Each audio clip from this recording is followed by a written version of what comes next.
Boa tarde a todos e todas. Estamos começando a gravação do programa SINDAXcast Alagoas, A Gente na Luta. O programa SINDAXcast Alagoas, A Gente na Luta será disponibilizado na forma de Spotify e Deezer. Assim vocês vão poder ouvir a qualquer momento. E a gravação desse programa vai estar sempre ocorrendo ao vivo pela live do Instagram do Sindax AL. Boa tarde, SE, boa tarde, SS, servidores públicos, trabalhadores em geral, de Maceió, de Alagoas do Brasil, todos que estão nos acompanhando. Boa tarde aí, Manassés, nosso assessor que está de férias, mas veio aqui contribuir com a inauguração do nosso programa. Agradecer aos convidados que já estão aqui no estúdio, inclusive a doutora Silvia, já está aqui ao meu lado, será a primeira entrevistada, né, a primeira a fazer o debate conosco, né.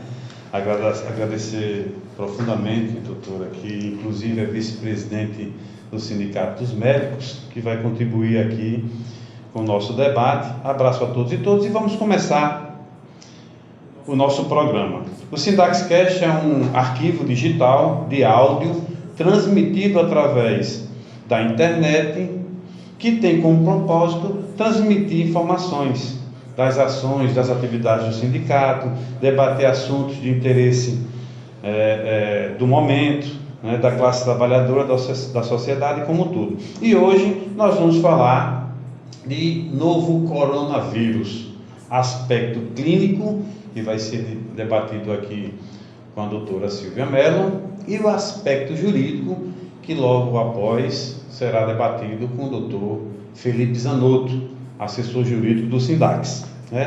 Estamos revolucionando, né, a comunicação, sindicato e base, inclusive perpassando a categoria e levando as nossas ações a toda a sociedade como Maceió, do Estado, enfim, do Brasil como um todo, né? E somos o sindicato pioneiro a usar esse programa, né? O uso do podcast, né? que será disponibilizado através das redes sociais, do blog do sindicato, inclusive enviaremos links, né? E será sempre gravado ao vivo e transmitido pelo Instagram do sindicato, né? Eu gostaria de também agradecer a toda a diretoria do sindicato, que contribuiu de forma significativa para que isso estivesse acontecendo, diretores abnegados que estão em todo o estado de Alagoas trabalhando por dias melhores para a nossa categoria. Mas, doutora Silvia, primeiro, boa tarde. Boa tarde a todos. Muito obrigada, Fernando, pelo convite. É uma honra estar aqui e poder ajudar, né, nossa população nessa era tão difícil que a gente vai passar, né? Que a gente vai cruzar e a gente vai passar por essa. É verdade. E é mais um motivo, né, nós estarmos, o sindicato está também dando essa contribuição aqui, trazendo pessoas que possam contribuir com esse debate, né? Mas eu queria, de imediato, fazer um comentário, doutora. Até ontem, no Brasil, tinha aproximadamente 14 mil casos do novo coronavírus. De terça para quarta, foram aproximadamente 1.000 novos casos, né?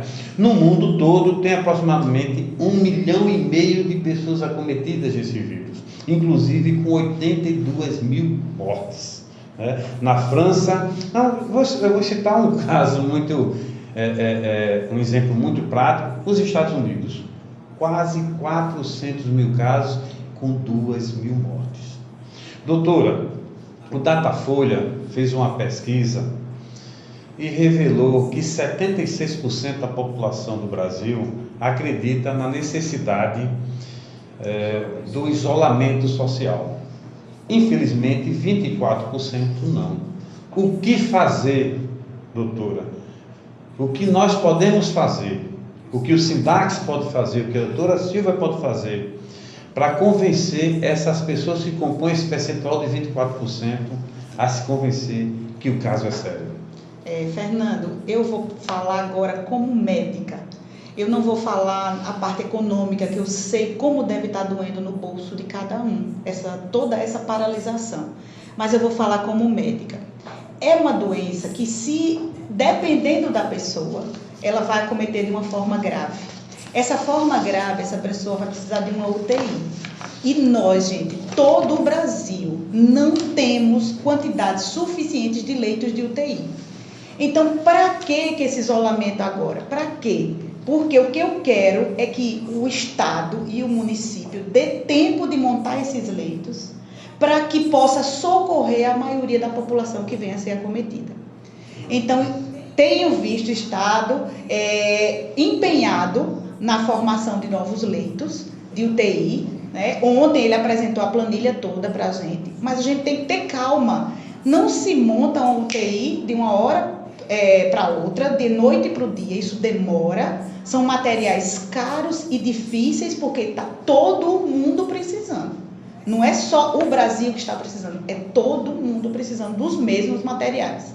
Então, por escassez dessas coisas, desses materiais, a gente precisa que a rede pública e privada dê tempo de se armar para poder a gente adoecer. Olha só, que a gente sabe que muitos pegarão, né? Existem os portadores assintomáticos, mas existirá uma grande possibilidade de pessoas acometidas na forma média a grave, e eu preciso, como médica, que o sistema dê tempo de ser montado para a gente poder agir. Então, a ausência dessa estrutura hospitalar, somada ao nível de transmissibilidade desse vírus, é o que pode causar o chamado colapso. Exatamente. Olha, eu acho engraçado, eu gravei esse post muito interessante, que Maceió, vamos dizer assim, um número redondo, tem 1 milhão de habitantes. Sabemos que nem todo mundo será infectado, claro, mas vamos dizer que 10% vai contrair o vírus. 10% são 100 mil pessoas infectadas. Dessas 100 mil infectadas, 5% vai desenvolver a forma grave. 5% são 5 mil pessoas. Dessas que vão precisar de tratamento intensivo, 5 mil pessoas. E eu vou precisar, hoje eu tenho só 500 leitos de UTI. Né? Então, olha só, 5 mil pessoas vão adoecer e eu tenho 500 leitos só hoje. Então, eu tenho que dar tempo para o Estado se armar para tentar minimizar isso aí. Eu não vou conseguir 5 mil leitos. Isso vai ser praticamente impossível. Mas o que é que a gente quer? Que as pessoas vão adoecendo gradativamente e que assim que aquela melhore, a outra adoece e assim vá. E não todas adoeçam de uma única vez. É esse o objetivo da saúde. É esse o objetivo, gente, que a gente quer que vocês entendam. A gente não quer todo mundo adoecendo de uma vez. Tá, muitos vamos adoecer? Sim, mas a gente quer de uma forma gradativa. É isso aí o principal objetivo. Doutora, já que a gente está tratando do poder que esse vírus tem de infectar, era importante que você pudesse falar para as pessoas que estão nos acompanhando quais são as formas de transmissão desse vírus. Gente, a gente está cansado de ver, né? A transmissão principalmente respiratória. Os aerossóis que a gente, ao simples fala da gente, a gente lança gotículas no ar. Imagine quando você espirra e quando você tosse. Então, isso se expande muito mais rápido, muito mais distante, e esse vírus fica circulando no ar. Se você que está contaminado, você mexe nos seus olhos, nas suas mucosas, boca, nariz, e você pega em outra pessoa ou em objetos de outras pessoas e a outra pessoa vem, então a mão daquela outra pessoa já se contaminou. Se aquela mão da outra pessoa vai tocar em sua face ou qualquer parte de si, ou qualquer outro objeto, então e assim vai sucessivamente a contaminação. Então, assim, é uma coisa muito sutil, imperceptível, que a gente, quando é que a gente lembra que tem que ficar limpando maçaneta de porta, limpando o controle remoto, limpando o nosso celular, quando é que a gente tinha toda essa preocupação, Fernando? De jeito nenhum. A gente sabe que existem diversas bactérias, mas nenhuma que pudesse causar tanto dano como esse vírus está causando a gente agora. Eu estava brincando com meu filho, doutora, dizendo que eu assistia isso em filme, há uns 20 anos atrás, jamais imaginaria que hoje nós hoje, pudéssemos ficar isolados numa casa, correndo o risco de ser contaminado, né? E há países, inclusive, que se você sair, quebrar o isolamento, você pode ser preso ou pode pagar uma multa, né? Então a gente faz essas observações para que essas pessoas que ainda não acreditam que o caso é sério possam mudar de opinião. Mas, doutora, há um grupo de risco mais propensos a adquirir a forma grave dessa doença. Quem são essas pessoas? Aí a gente começa o principal grupo de risco, os idosos, né? Então, aquelas pessoas acima de 60 anos, nós temos que ter demasiado cuidado. E o que eu tenho visto muito, Fernando, nas reportagens, vários idosos na rua, em feiras ao ar livre, ou mesmo que for estar lá aglomerado nos bancos, chega a me dar um desespero. Então, idosos, os que têm doenças crônicas, minha gente, como diabetes, como hipertensão, como cardiopatia, aqueles que têm imunodepressão, né? Então, aí, Fernanda, é quando eu entro. A minha grávida é uma imunodeprimida. A própria gravidez deixa ela imunocompetente. Então, ela faz parte do grupo de risco? Ela, para mim, médica, ela faz parte do grupo de risco, sim. Mas a gente pode ver em alguns decretos, tanto municipal quanto estadual, não contemplam as grávidas. Infelizmente. Infelizmente. Algumas empresas, sim, têm contemplado as grávidas, elas têm recorrido a mim, atrás de atestados, para o afastamento delas, que eu dou com maior satisfação, que eu quero, o que eu mais quero é o bem-estar delas, né? E a gente sabe, se imunodeprimido está na lista, a grávida é uma imunodeprimida. Então, consequentemente, para mim, né, isso é lógico, para mim ela estaria no grupo de risco. Deveria estar. Com certeza. Doutora, eu já li matérias que dizem que é possível que uma pessoa tenha o vírus incubado até por um período de 14 a 15 dias e só venha desenvolver algum sintoma depois desse período. Isso. Estima-se geralmente que seja de 5 a 10 dias, né? É a maior parte dos casos. Só que a gente tem que dar uma margem, gente, de segurança. Então, para isso foi dado. Por isso que pessoas que viajaram, que chegaram recentemente, teve que ficar 15 dias em casa isolado. Porque 15 dias foi o tempo máximo que houve para a manifestação da doença. Então, doutora, sem querer ser redundante, porque quando eu mando uma mensagem para uma linha de transmissão ou faço um comentário no grupo a respeito dos sintomas, na verdade, quando a gente fala de coronavírus, tem pessoas que dizem, eu não aguento mais. Né? Mas nunca é demais a gente dizer quais são os sintomas, inclusive qual é o tratamento, porque estão dizendo que até chá de vinagre cura o coronavírus. Então é importante, doutora, que você possa dizer quais são os sintomas, né, os sinais e sintomas, e qual de fato é o tratamento para a doença Covid-19. Olha, eu até pergunto, quem nessa vida nunca passou por uma gripe, né? Então, todos nós sabemos os sintomas de uma gripe normal. Só que eu sempre costumo dizer, gente, é um sintoma bem exacerbado dessa gripe. Tudo que essa gripe tem no coronavírus é bem pior. E o corona, ele vem acompanhado, pode vir acompanhado de sintomas gastrointestinais, né? Ou seja, de diarreias, tá? O corona tem relatos de distúrbios olfativos, né? E distúrbios também de paladar, olfato-paladar. E assim, a febre chama muita atenção, uma febre muito alta, que não cede com facilidade. Um detalhezinho da tosse do corona, é uma tosse mais seca, aquela tosse irritante, seca, ela não é uma tosse muito produtiva. Né? Então, isso chama um pouquinho a atenção do que é diferente das nossos quadros de infecções de vias aéreas mais comuns, certo? Então, eu sempre chamo a atenção mais para isso. Atenção para a febre alta, sem que não cede. Atenção para os sintomas gastrointestinais, que tipo diarreia. E essa tosse seca persistente.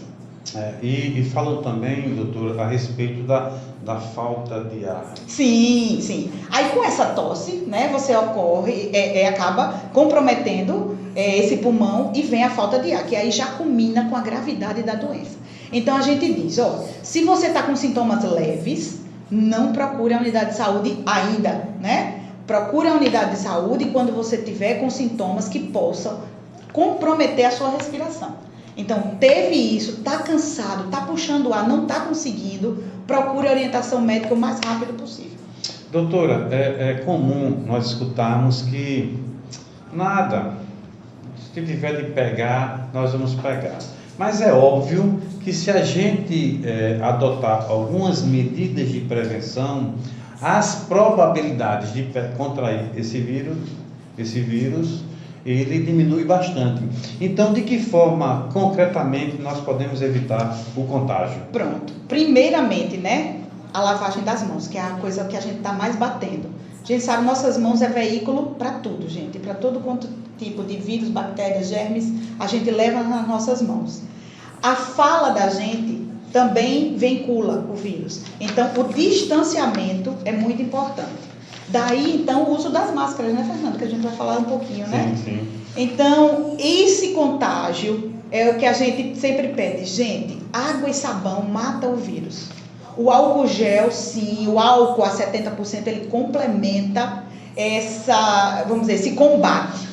Mas quando a gente tem água e sabão, quando a gente utiliza isso de forma correta, a gente consegue, né, que não dissemine. Então, entre os seus, dentro de casa, estimular a lavagem das mãos, a limpeza dos objetos que a gente toca muito. Então, a gente tem que estimular isso aí. Doutora, e o distanciamento? Se a gente precisar necessariamente, com urgência, dar uma saidinha, e a gente adotar essas medidas de segurança que a senhora acabou de falar, mas também manter uma distância, isso contribui? Isso ajuda muito. Então, quando for ao banco, distâncias um do outro, gente, evitem aglomeração, evitem ao máximo. 1,5 metro de distância um do outro. Várias unidades de saúde hoje estão adotando isso, Fernando. As cadeiras são colocadas a 1,5 metro de distância para nenhum paciente ficar perto de outro.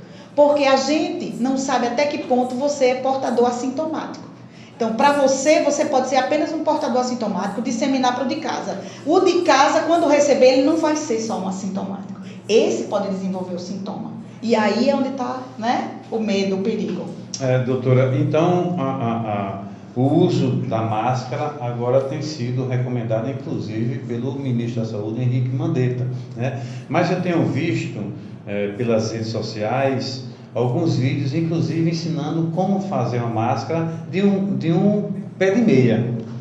Aí eu pergunto, doutora, há eficácia nessas máscaras? Qual é a máscara que realmente é recomendada e como usar a máscara? É usar de qualquer forma ou há orientações? Olha só, a máscara tem que ser um tecido um pouco mais, vamos dizer, denso, né? A máscara vai proteger, não é que eu usando máscara, eu não vou me proteger, vamos ser claros, eu vou proteger o outro, tá? Então, eu falando, eu estou transmitindo. Eu, como médica, que ando em diversas instituições, então eu posso ser um vetor da doença. Então, eu usar máscara, eu vou proteger você, que está perto de mim, né? Na hora que eu precisar falar com você, então eu vou lhe proteger.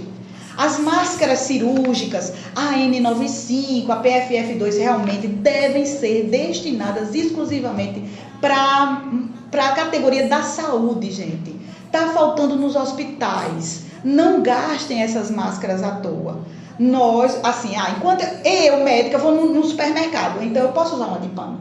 Tá entendendo, Fernando? Para eu não gastar a minha cirúrgica. Então, porque ali eu estou pensando em proteger o outro e não só me proteger. Tá? Então, isso é muito importante. Doutora, para finalizar, eu gostaria que você fizesse um comentário a respeito de uma frustração que o Movimento Unificado dos Servidores Públicos teve a respeito de uma decisão que cassou a liminar que determinava ao gestor o fornecimento de equipamento de proteção individual, né? Então, a senhora tem aí, já estão nos avisando alguns 1 ou 2 minutos, só pudesse me falar, né, enfim, essa decisão veio, mas é importante que os servidores não se desestimulem, os sindicatos estão fazendo sua parte, vão continuar lutando. Isso, nós recorremos dessa decisão, né? O próprio Ministério Público do Trabalho também entrou com uma ação contra isso. Isso foi vamos dizer, uma paulada na nossa cabeça. Que pode, inclusive, repercutir negativamente a nível nacional. Pode, porque assim, a gente não pode tirar do gestor a responsabilidade. E você sabe, Fernando, que gestão, eles só tomam as devidas providências se são ameaçados. E ameaçados com o quê? Com tirarem dinheiro deles. É a única forma que eles respondem. Então, por isso que foi feita essa ação em favor do servidor público, de todos eles, que seria a conta de R$1.000 por dia por cada servidor que fosse flagrado sem o EPI devido. Então, isso o município estava frito, né, Fernando? Se fosse realmente, se a gente fosse contar quantos servidores estavam sem EPI, então ele recorreu disso aí. E, infelizmente, né, com a ajuda do TRT, eles conseguiram derrubar isso e que o município é isento de pagar qualquer coisa. Então, assim, gente, o município diz que comprou, diz que adquiriu, mas não está chegando. Está chegando contadinho, né? Eu tenho que usar aquela máscara cirúrgica, uma máscara daquela, Fernando, a cada 2 a 4 horas. Ora, se eu como médica estou usando e eu preciso falar com o meu paciente, então eu molho aquela máscara. Porque eu estou falando o tempo todo. Eu preciso ensinar a receita, eu preciso ensinar o que a paciente está sentindo, eu preciso esclarecer as coisas. Então, se eu falo, eu molho. Então, se eu molho, eu perco aquele poder filtrante da minha máscara. Então, eu tenho que trocar ela.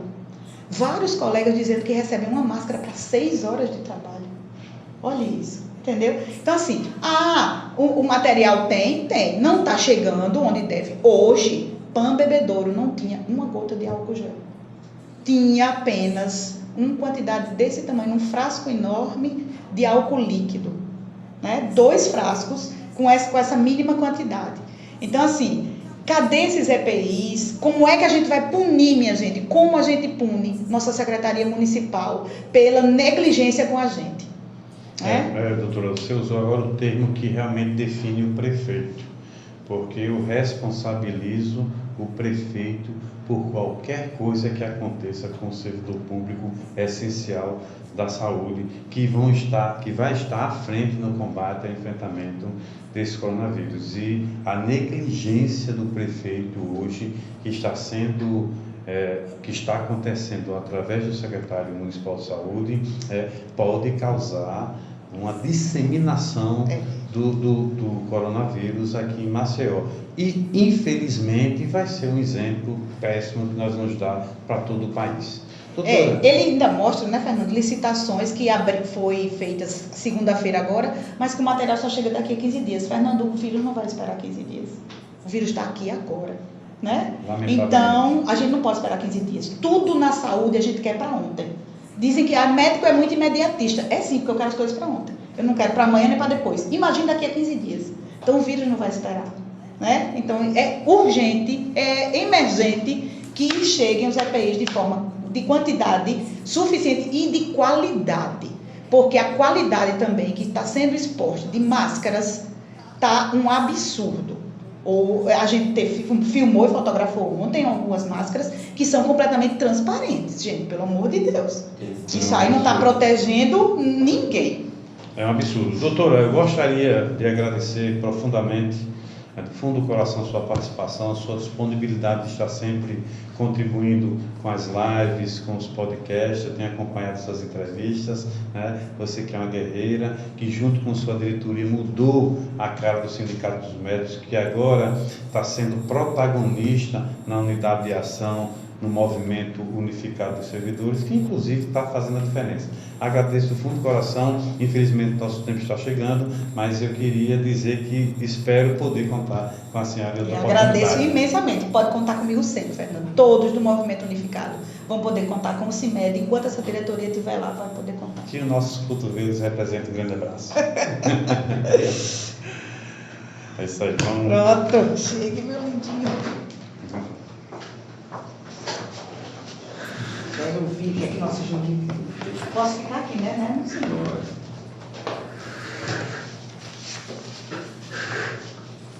Estamos agora contribuindo com o debate, com a participação do Felipe Zanotto, assessor jurídico do Sindax, um grande profissional, além de tudo, militante da causa.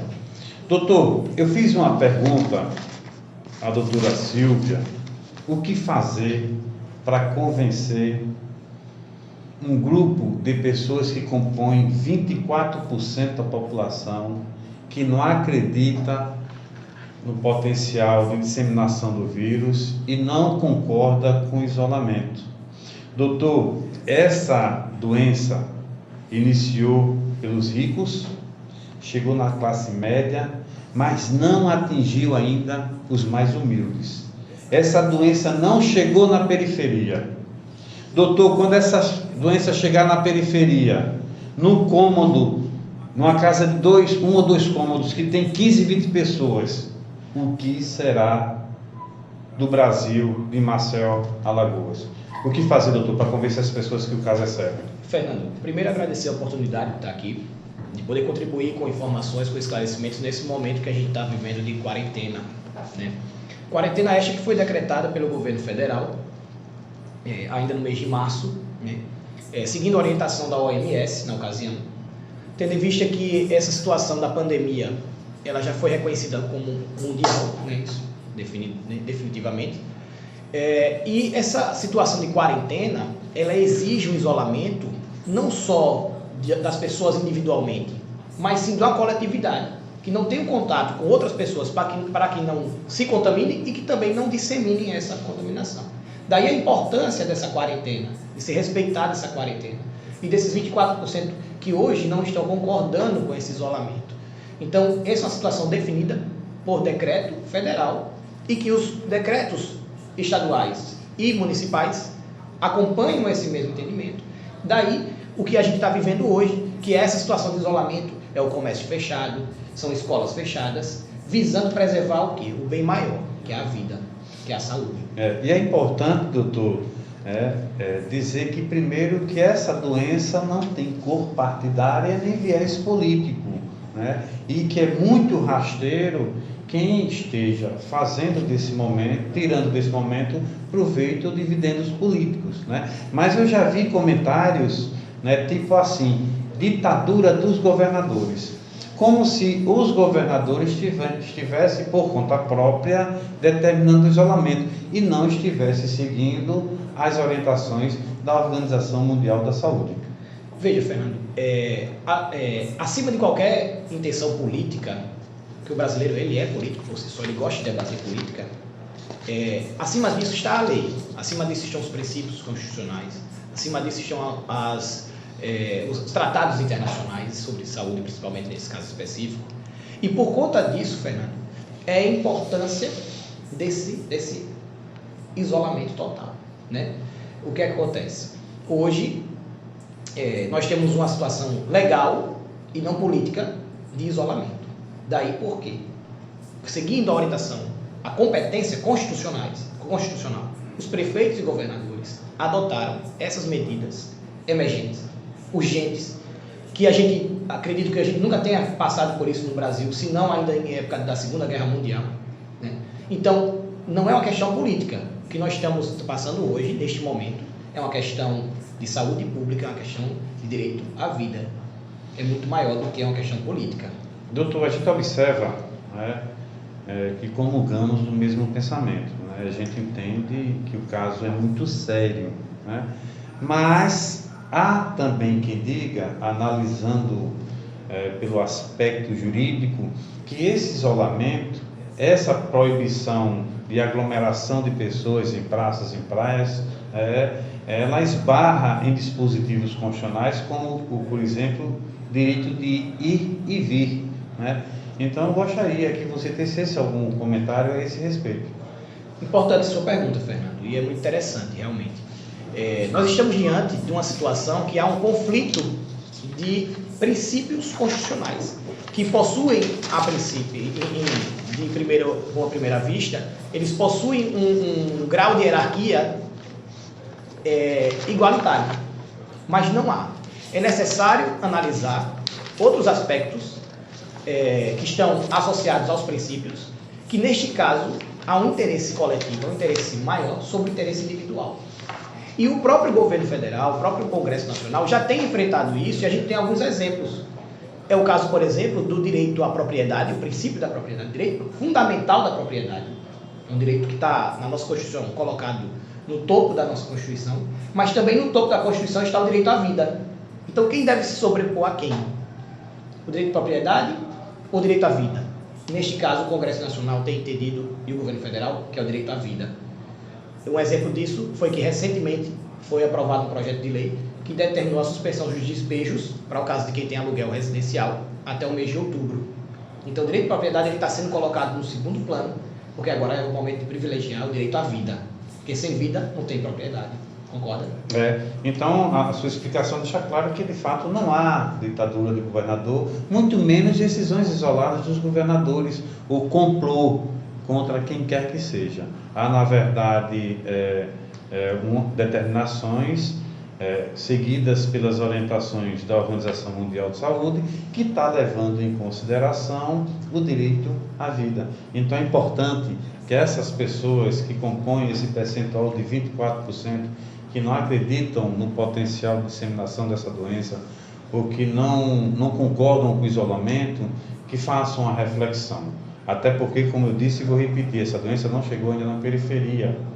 Aí, quando chegar, talvez não seja o tempo suficiente, como disse aqui anteriormente a doutora Silvia, para que o Sistema Único de Saúde se prepare para poder absorver essas pessoas, né, doutor? Exatamente, Fernando. O que é que acontece? Como a doutora Silvia já bem colocou, esse é o momento de fazer esse isolamento total, né, essa quarentena, a gente passar por essa quarentena decretada pelo governo federal e que foi absorvida pelos governos estaduais e municipais, que tem a competência para tratar de interesses locais, inclusive. Mas principalmente, Fernando, é o momento de aguardar o que vai acontecer, como é que vai ser o desenrolar dessa situação desse vírus, porque é uma situação inédita, é uma situação que todos vamos passar, estamos sujeitos a suportá-la. Por esse lado, eu acredito que seja adequada essa cautela e essa medida que está sendo tomada, principalmente passando por cima de questões econômicas, né? Porque, mais uma vez eu repito, o direito à vida, ele vem em primeiro lugar. Doutor, como você falou no início da sua fala, né, o governo federal baixou 2 decretos. Um tratando da situação de emergência e outro que trata de emitir orientações, né, para as autoridades de saúde sanitárias para a contenção das epidemias, né? E os governos e os gestores municipais criaram suas próprias legislações.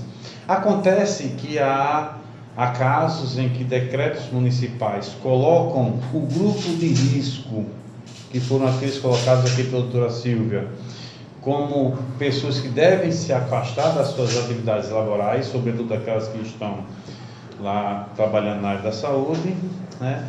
Mas tem outros que exigem laudo pericial e tem decretos, pasmem, aqueles que estão nos acompanhando, que sequer pedem o afastamento dessas pessoas.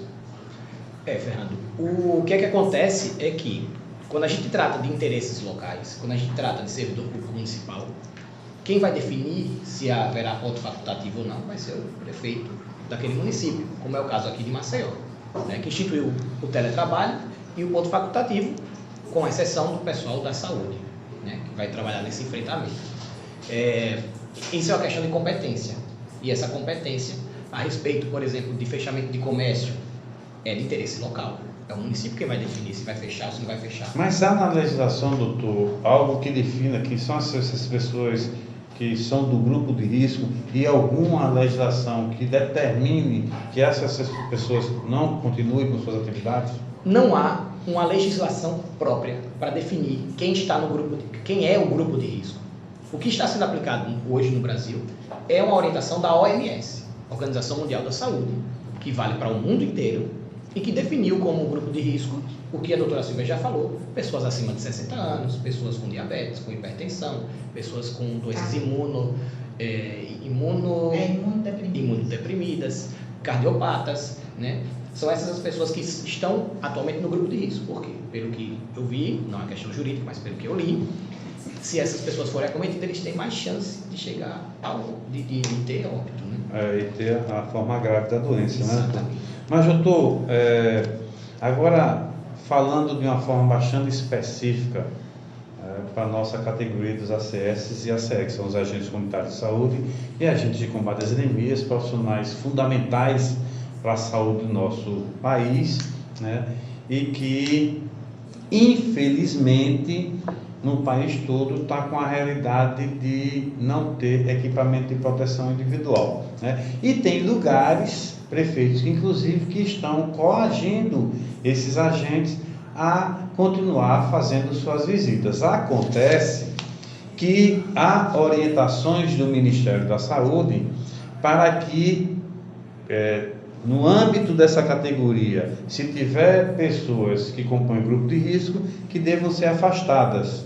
E há orientação de que as visitas não sejam domiciliares, e sim peridomiciliares, inclusive com protocolos estabelecendo uma distância mínima de visita. Visitar ali ao redor, de lado, mas não entrar, né? E mesmo assim fazer essas visitas com os EPIs, com os equipamentos de proteção individual, inclusive a máscara, né? Mas a gente tem conversado com alguns prefeitos aqui de Maceió, e é bom a gente relatar para que sirva de exemplo no país, porque a primeira coisa que a gente pergunta é: prefeito, você vai querer ser o primeiro gestor a contaminar um profissional da saúde? Porque quando você expõe um agente comunitário de saúde, um agente de combate às endemias, a fazer visitas domiciliares contrariando a determinação, as orientações do Ministério da Saúde, e não dar as EPIs, você está fatalmente fadado a contaminar o servidor público, que por sua vez vai em casa contaminar sua família, e ele, como atendente que vai estar possivelmente com o vírus incubado de um prazo de 5 a 10 dias, como a doutora Silvia aqui falou, disseminando o vírus na sua área de trabalho. Fernando, primeiro que o agente comunitário de saúde, agente de combate às endemias, apesar de ser um profissional da saúde, ele não está isento de contrair o coronavírus, né? Então, para que servem os EPIs? Para minimizar os efeitos dos agentes biológicos que o trabalhador, no caso dos agentes de saúde, eles estão expostos, né? Então, seguir esses protocolos do Ministério da Saúde é essencial, é uma exigência, na verdade, porque quando a gente fala de meio ambiente do trabalho saudável, a gente fala de um direito fundamental previsto no artigo 7º da Constituição Federal.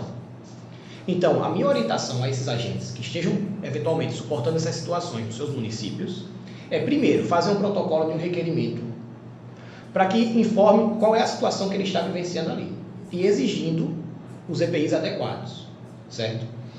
Além disso, é essencial também, para quem está no grupo de risco, fazer prova disso.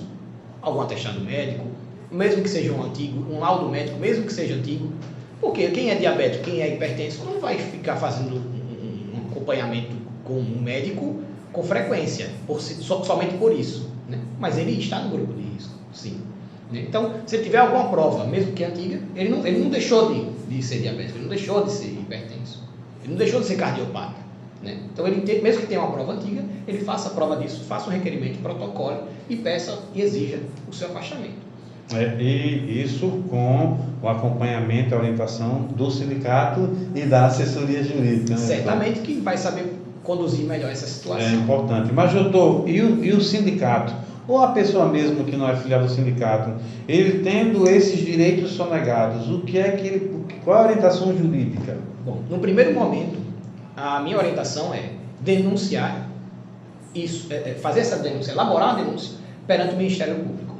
Tanto o Ministério Público Estadual, para o servidor público estatutário, como para o MPT, para o servidor público que é seletista. Mas mesmo o servidor público estatutário, ele tem o dever e o direito de fazer essa denúncia também no MPT, no Ministério Público do Trabalho.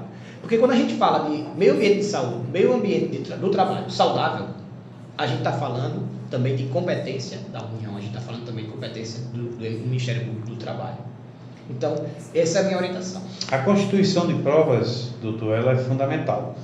Nós, do Movimento Unificado dos Servidores Públicos, na última reunião, nós tomamos uma decisão de requerer aos servidores que, de uma forma ou de outra, possa registrar o flagrante do não uso dos equipamentos de proteção individual. Então, é importante que a gente possa aproveitar esse momento e dizer, não só para o agente comunitário de saúde, para o agente de combate às anemias, não só para os servidores públicos em geral, mas para a classe trabalhadora. É necessário que seja constituído provas, que você possa filmar, fotografar o não uso do equipamento de proteção, e, de preferência, a sonegação por parte do empregador. Essa é uma situação importantíssima, mas antes disso existe uma exigência para que o empregador ele faça a prova de que ele forneceu aquele EPI, e o EPI de forma adequada, com inclusive algum recebimento pelo empregado, pelo trabalhador. Tá? Então existe primeiro essa exigência, e além disso vai existir esse registro por vídeo, por fotos, né, que o próprio servidor ele pode fazer, efetuar na sua unidade de saúde, no seu local de trabalho. Doutor, alguns agentes têm comentado que as sedes dos Ministérios Públicos nas comarcas estão fechadas. Como fazer essa denúncia ao Ministério Público? Assim como os agentes de saúde e os servidores da saúde não são imunes a contrair o coronavírus, os servidores do judiciário também não são.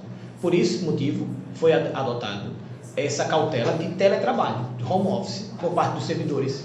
E para isso, os sites do Ministério Público Estadual e do Ministério Público do Trabalho já estão disponibilizando telefones e e-mails que é possível você fazer esse atendimento por forma remota, pelos meios oficiais desses órgãos, tá? Não só esses órgãos, como todos os órgãos da administração pública, pode ter certeza, do judiciário, inclusive. Importante, muito importante essa sua informação, porque nós temos recebido muitas reclamações e você justificou, né? De fato, eles, assim como nós, estamos sujeitos a contrair o vírus e todo mundo deve se precaver. Mas eu estou mudando um pouco de assunto.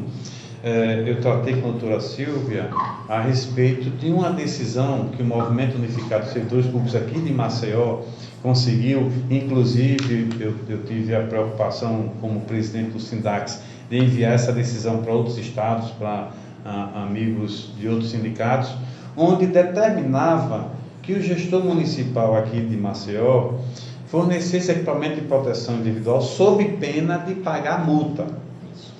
Comemoramos, né, porque os servidores estão apostos e dispostos a fazer o enfrentamento desse novo coronavírus, doutor. Mas não dá para fazer isso de peito aberto, não dá para fazer isso sem os EPIs necessários. Então nós comemoramos, porque nós queríamos ir para essa batalha protegidos. Fomos surpreendidos por uma outra decisão que cassou essa liminar. Eu queria que você pudesse comentar essa decisão, doutor, porque eu acredito que essa decisão pode, sem dúvida nenhuma, assim, repercutir de forma muito negativa a nível nacional. Fernando, é uma situação em que o juiz do trabalho, doutor Newton, proferiu uma belíssima decisão, inclusive, muito bem fundamentada e muito coerente. O que é que acontece? Ele reconheceu que existe um conjunto fático probatório que leva a crer que há uma verossimilhança nas alegações do Movimento Unificado, no sentido de que a ausência de fornecimento desses EPIs adequados ocasionará certamente um problema de saúde, porque além do servidor estar sujeito a contrair esse coronavírus, ele está sujeito a disseminar isso perante aquelas pessoas que ele vai ter contato, ainda que no isolamento de sua casa, né? Então isso foi um fator preponderante para a decisão do Dr. Newton. E ele determinou naquela ocasião que os EPIs fossem fornecidos sob pena de multa diária, multa por agente e diária, ou servidor e diária, que não tivesse recebido esses EPIs de forma adequada. Ter sido cassada essa liminar, essa decisão de urgência, não significa dizer que os agentes perderam o direito. Ainda haverá o julgamento do mérito dessa ação. E além disso, eu já vi, a doutora Silvia já confirmou, que foi protocolado recurso sobre essa decisão que revogou a liminar. Então, certamente os desembargadores analisarão com mais cuidado, com mais cautela essa situação. até porque a cada dia a gente vivencia uma situação nova e um agravamento da situação. Então, certamente será analisada e com todo o cuidado que se espera do judiciário, essa liminar retornará a vigorar. Doutor, chegou ao nosso tempo, de acordo aí com a nossa assessoria, do nosso jornalista médico, né, que está aí na redação junto com o Nelsinho, o Manassés que está aqui contribuindo, avisando que o nosso tempo chegou ao fim. Mas eu gostaria de dizer não só para o senhor, para a doutora Silvia, que continua aqui nos nossos estudos, para todos que estão nos acompanhando, que esse método de comunicação, não só com a categoria, mas com a sociedade, através do podcast, será uma realidade do Sindax, e nós vamos somar todos os esforços possíveis para que a gente possa, semanalmente, poder estar aqui, se for necessário, inclusive, debatendo novamente sobre o coronavírus, mas também tratando das ações do sindicato, de outros temas que possam estar na tônica do momento. Mas eu gostaria de dizer que, se houver necessidade, eu gostaria muito de poder contar novamente com sua participação. E já de imediato, doutor, agradeço profundamente sua participação, seu trabalho há muitos anos no sindicato, com diversas vitórias jurídicas que têm, assim, melhorado os dias da nossa categoria. Eu que agradeço, Fernando, a oportunidade mais uma vez. Faço isso porque realmente eu gosto, admiro a atuação na administração pública e tratar bem os servidores públicos, né? Exigir os direitos dos servidores públicos. Principalmente em um momento como este, fico à disposição para, quando vocês precisarem, a gente tratar aqui de diversos temas e trazer informações. Pois bem, tudo que é bom dura pouco. E nesse momento, nós queremos agradecer mais uma vez o empenho do nosso jornalista Américo Cavalcante, que é parte integrante desse programa, Nelsinho, que somou todos os esforços possíveis para poder fazer dessa revolução nesse método de comunicação através de podcast pudesse ser uma realidade.